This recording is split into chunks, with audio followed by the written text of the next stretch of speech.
The whole world is shocked right now. Israel Air Force has carried out airstrikes on Doha, the capital of Qatar. This is a very big step by Israel.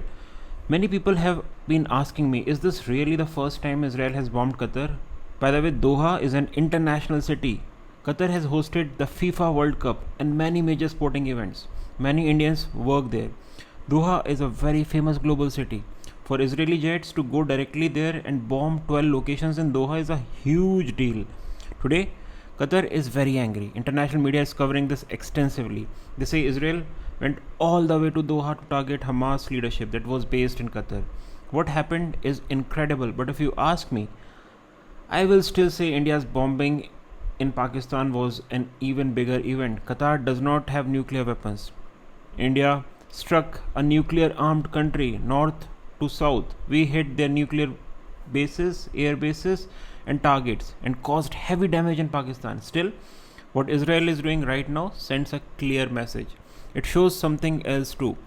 No matter how many gifts you give Donald Trump, no matter how many millions or billions you spend on in his good books, at the end of the day, he works for one country, Israel. And you'll remember Qatar gifted Trump a flying palace worth 400 million. That's not a small amount, it's a huge amount.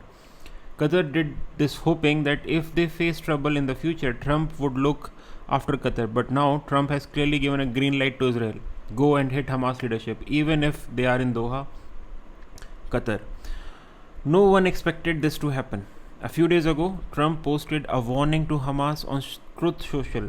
He said everyone wants the Israeli hostages still held by Hamas to be released. He said Israel has accepted his terms. It is time for Hamas to accept as well. I have warned Hamas that there will be consequences if they do not accept these terms. This is my final warning. There will not be another one. Thank you for your attention. After that, there was no acceptance from Hamas. And on September 9, we saw Israel bombed Qatar. Let me be very clear. Without American approval, this bombing would not have been possible. It would not have happened at all. Now, here's something ironic. Macron, the president of France, is saying today that Israeli strikes in Qatar are unacceptable and that France will not tolerate this. Why? Because Qatar's air force and air defense are impressive. Let me share some details. Qatar's air force doesn't just have Rafale fighter jets, they also operate F-15 fighters. They tried for F-35 but haven't got them yet. Qatar's fleet is quite strong, 36 Rafales, 24 European fighter Typhoons, and 5 15EX Eagle II. And don't assume that F-15 is somehow less than the F-16. They are from different companies. F-16 is by Lockheed Martin, F-15 is by Boeing Defense. In terms of cost, F-15 can run around $30 million approximately. For a country with a population under 3 million, Qatar has built a very impressive air force. On air defense, Qatar has brought many systems over the years from Europe and USA. Most interesting, US Air Force personnel are deployed in Qatar.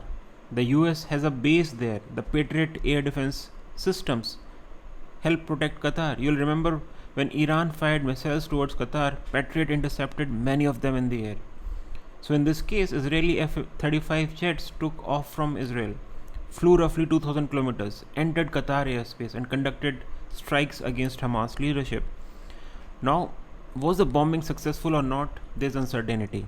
Israel says they hit the targets they wanted. Hamas statements claim much of their leadership is safe. We don't really know what's actually happened, but Israel has sent a new normal. They have set a new normal. And America's reliability as a defense partner now looks destroyed. Inside Qatar, they must be shocked. After all, they bought fighter jets from the US. Some people say, if we buy American fighter jets, we get extra benefits and protection. Look at Qatar, they purchased F-15EX, gifted Trump a 400 million plane, and still the country got bombed. Once a country is bombed, its international stature falls. Going forward, many investors will think twice before investing in Qatar because Israel has marked this country as a target. Who knows when Israel could bomb again? You might ask, but Hamas is in Gaza. Why was Hamas leadership in Qatar? Since the 1990s, Qatar has played a mediator role in geopolitics.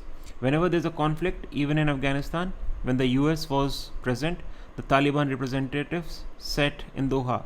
Many meetings between Americans and the Taliban were held in Doha. To discuss withdrawals and terms over the years, Qatar began the image of a neutral mediator. Whether it's Ukraine, Russia, or other disputes, come to Doha, will give you a neutral Switzerland like environment to talk. Israel has destroyed that image. Normally, you don't bomb the mediator. This strike on Qatar is huge. Its impact will be seen for years. Many Arab states will now stop trusting the US. Earlier, at least, there was a belief that if US security guarantees are in place, if US soldiers are deployed, nothing like this would happen. But now everything has changed. China will gain from this. I think by the end of Trump's term, the US will have lost much of its international credibility. I don't know what the US gains from this. Will Americans become richer? Will their roads improve? Who knows? But in foreign policy, Donald Trump has damaged the US brand globally.